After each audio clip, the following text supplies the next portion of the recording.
All right, today we're talking about the environment, but we're going to look at it through a different lens, the lens of economics.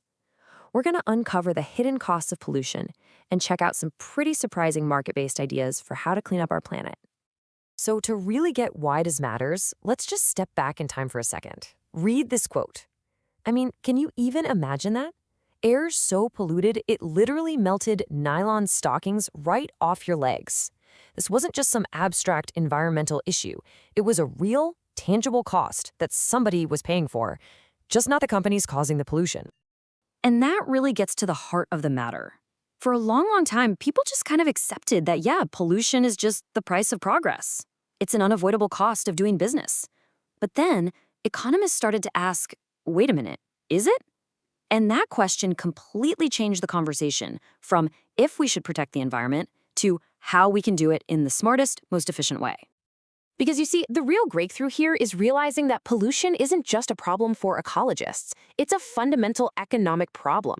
It's what economists call a market failure. Basically, a situation where the free market, left to its own devices, has a massive blind spot. And the result is, well, not so great for the rest of us. And this isn't anything new. I mean, think about it. Back in 1969, a river in Ohio was so full of gunk, it literally caught on fire. And today, we're still having intense debates about things like pipelines. It's the same basic conflict playing out over and over. How do we get the stuff we want from the economy without wrecking the planet we need? To really get to the bottom of this, we need to talk about one key economic idea. It's a word you might have heard before, externalities. This is it. This is the concept that unlocks why a perfectly rational market can end up creating so much pollution. So what in the world is an externality? Well, honestly, it's just a side effect. It's a spillover. Think about it like this. Your neighbor decides to throw a huge loud party. Now, you didn't buy a ticket, you're not at the party, but you're definitely affected by that thumping bass at 2 in the morning. That noise is a classic negative externality. And pollution? It's the exact same thing on a massive scale. And hey, not all of these spillovers are bad.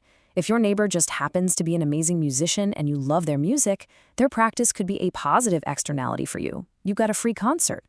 But when we're talking about the environment, pollution is the textbook example of a negative externality.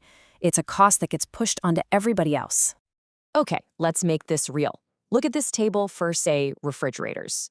Now, when a company is just thinking about its own private costs, steel, labor, electricity, the market settles out right here.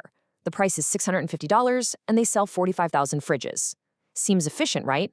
But there's a huge cost that's completely missing from this equation, the pollution from the factory. And that brings us to this idea of social costs. This is the real price tag. It's not just the company's private costs. It's the private costs plus those external costs. The costs of the asthma attacks, the dirty water, the damage to the environment. That's the true cost to all of us. Now watch this. This is where it gets cool. What happens if we force the company to pay for that pollution?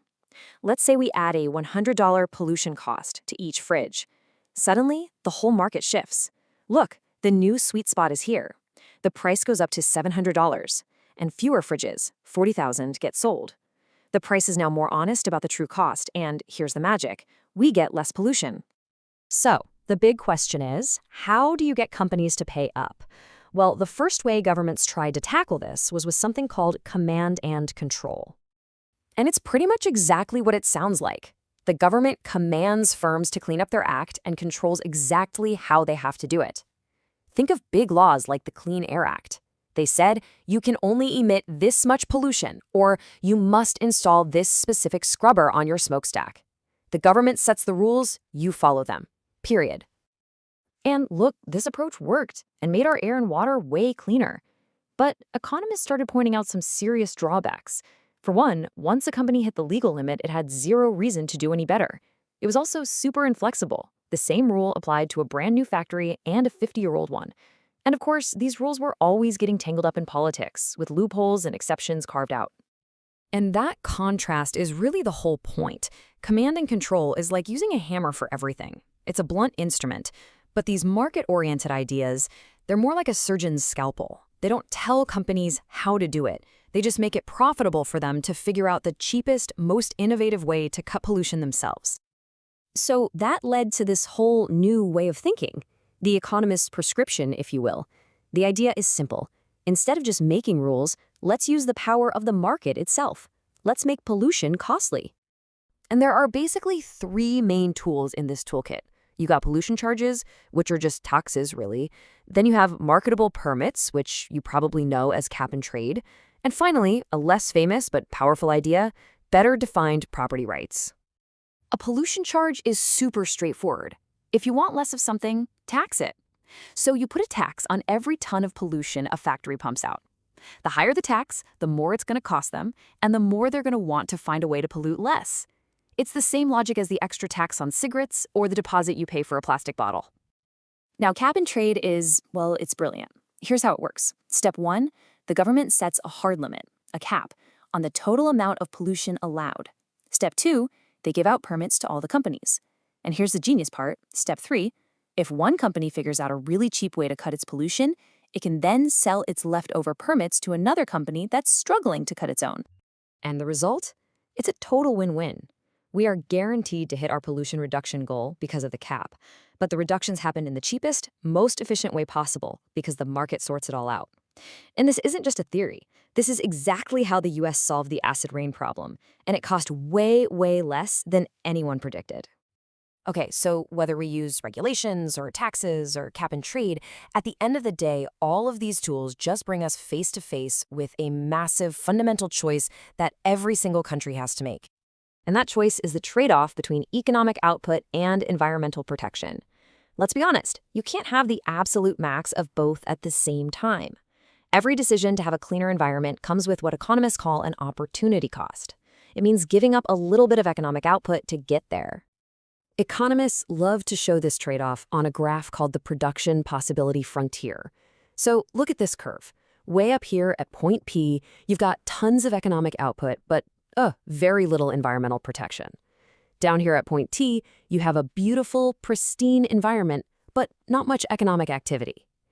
Anywhere on this line is efficient. But a point like M, inside the curve, that's just inefficient. We're getting less of both than we could be. And this is the most important takeaway. We can argue all day about whether we should be closer to point P or point T. That's a debate about our values. But what we should all agree on is that we need to be on the line. The whole point of smart policy is to make sure we're not stuck at point M. We want to get the biggest environmental bang for our economic buck. Which leaves us with the final, biggest question of all. Economics can give us the tools to be more efficient, to get us onto that curve, but it can never tell us where on the curve we should be. That choice, how we balance what we want with what we need, the health of our economy with the health of our planet, that's not an economic question. That's a choice for all of us.